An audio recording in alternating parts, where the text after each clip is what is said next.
Broer forbinder et sted med et andet. Og selvom man gør ophold på en bro, så er man alligevel i bevægelse. Det giver en anden opfattelse af stedet og tiden. Man er på en tredimensionel rejse. Det er arkitekturens promenade par excellence. Lad os tage et eksempel. Man bevæger sig over åbuen. Pludselig er man i broens og sit eget rum, selvom man krydser en af Københavns hovedindfaldsveje. Eller man slår et lille slag med cyklen ude på Islands Brygge, og pludselig er man der på Bryggebroen i det kæmpe havnerum.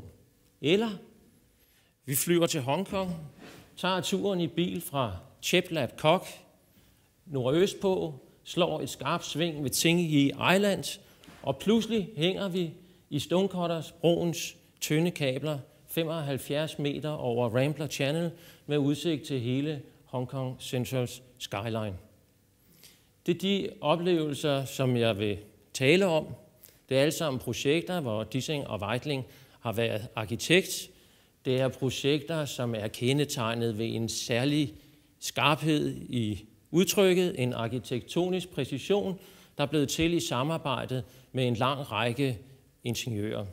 Så når jeg drister mig til at sige vi, så er det altså med reference til de teams, vi har været en del af. Fra åbuen har det været COVI, Bryggebroen har det været Carl Bro, Stonecutters Bridge har det været Halcrow, Flint & Neal Partnership, Shanghai Municipal Engineering Institute, og Femern har det været COVI Obermeier. Man kan også drømme sig til den oplevelse, at vi om 10-12 år cruiser med 200 km i timen over Femernssund på vej sydpå. Det vender vi tilbage til. Lad os starte i det små Ågade i København, en del af Københavns politik med grønne cykel- og gangforbindelser. Programmet er jo ganske enkelt. Man skal fra venstre til højre, kan man sige, krydse Ågade og samtidig sørge for, at trafikken kan forløbe i stort set hele konstruktionsperioden. Der var et oplæg for Schönherr, landskabsarkitekt, et slynget stiforløb, som gjorde det muligt at holde sig på en stigning under 4% af hensyn til kørestolsbrugere, og så et forløb, der på det tidspunkt var lidt usikkert, videre på Frederiksberg-siden. Vi kiggede på stedet, vi kiggede på det forløb, der var, og fandt det naturligt at lægge en bro ind, der havde form i plan af et bueslag. Her har vi figurerne, og her kan man se, hvordan det bliver en naturlig, harmonisk forløb. Hvis vi tager brostykket ud, så har vi brodækket her, et cirkelslag, udsnit af en cirkelbue. Det skal have lidt pilehøjde. En bro, som er vandret, den ser ud, som om den hænger. Så vi roterer den over centrum. Nu har vi så brodækket. Der er ikke ret meget plads under brodækket, så vi skal have en overliggende konstruktion. Så er der det ved det, at en bro, der er krum i plan, den har stor stivhed i det vandrette plan. Det kan vi så benytte os af. Vi laver en bro som en torsionsboks.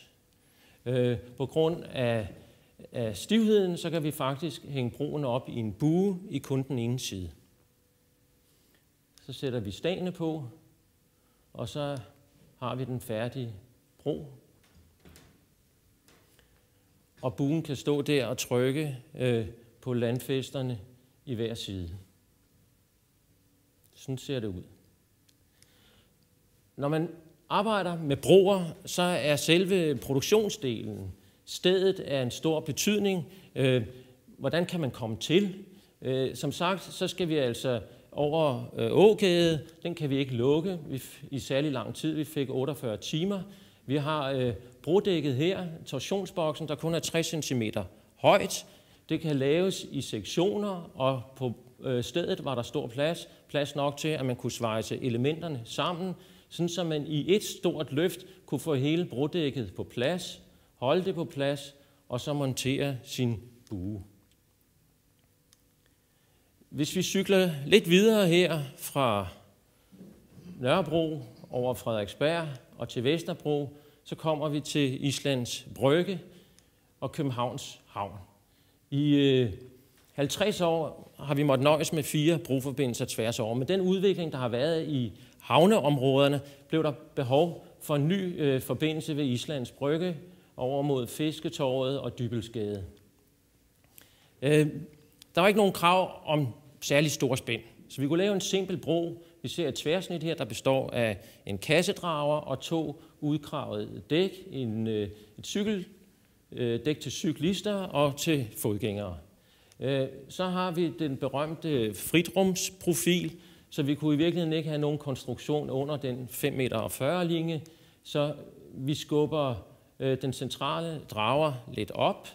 Så skal vi også have plads til et oplukkeligt fag, det blev et svingfag, og der har vi en naturlig fortsættelse af den bærende ryggrad, og vi kan se her, at vi har omdrejningspunktet. Det store problem med den slags mekanik til vands, det er, at man nødig vil have vand i mekanikken, så omdrejningspunktet ligger i virkeligheden helt oppe under brodækket, og alt det mekaniske udstyr ligger i brodrageren.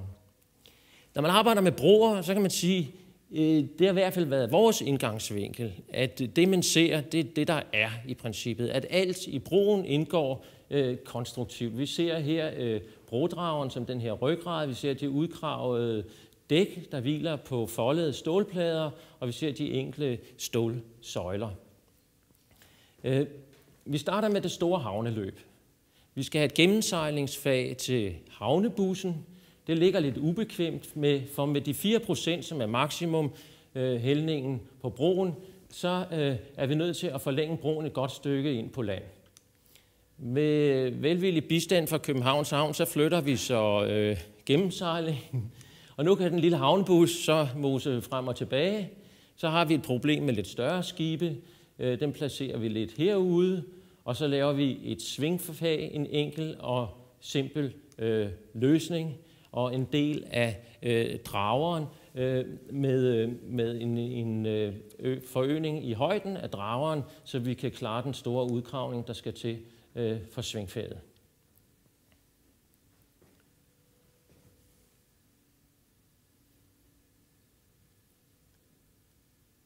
Nu har vi så det hele på plads.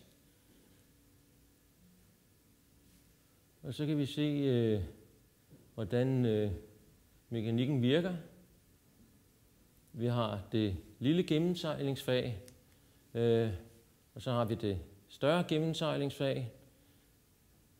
Vi har svingfaget med en meget stor udgravning, der afbalanceres med ballast i den korte del. Og så er der fri passage for større skibe. Man kan sige, at det er en enkelt bro. Det var et ønske, at den havde udtryk af et stykke havneinventar. En lille spidsfindighed er bropillerne, som er nogle ganske slanke stålsøjler. Det gør, at de kan flekse, at de kan følge broens udvidelser i længderetningen, og det betyder, at man kan undgå lejer, som kræver plads og vil have givet tykke og klodsede piller.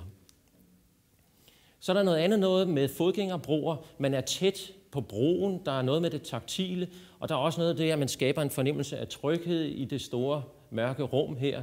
Vi har indbygget lys i håndlisterne, så man ikke har nogen forstyrrende elementer, men broen ligger der som en lysende streg hen over Københavns Havn.